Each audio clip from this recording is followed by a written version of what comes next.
Assalamualaikum warahmatullahi wabarakatuh. Selamat sore teman-teman.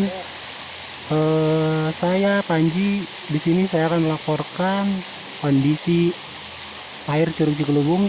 Ini saya tepatnya di Curug Cikulubung 2.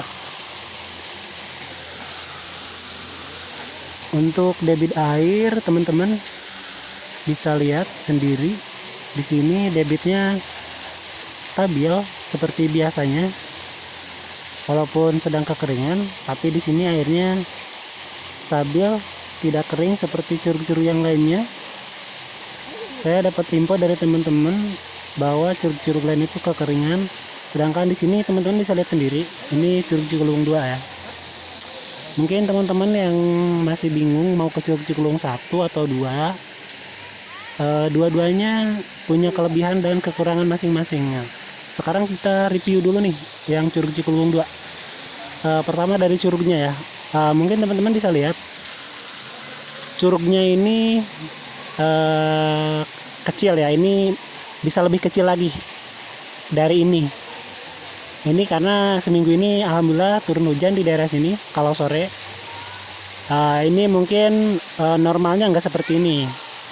Tapi kalau lihat kolamnya ya, teman-teman bisa lihat sendiri ya, karena ini masih hari Sabtu jadi pengunjung tidak terlalu ramai.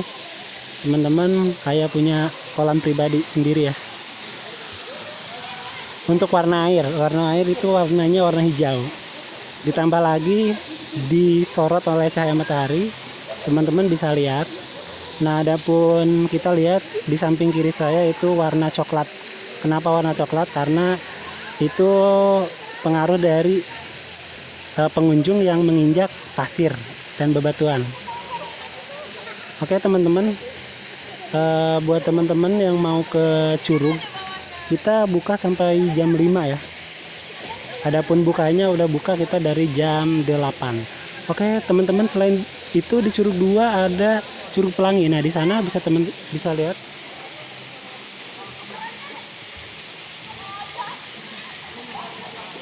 ada Curug 2. Di sana ada Curug Pelangi ya. Nah, kalau ini Curug 2. Jadi Curug 2 sama Curug Pelangi itu berdampingan ya. Kayak Indomaret sama Alfamart, tapi nggak pernah bersatu. Iya. Nah, selain itu teman-teman, di sini juga ada jasa pelampung. Jadi tiket itu 10.000. Untuk sewa pelampung 10.000, saya ulangi, dan tiket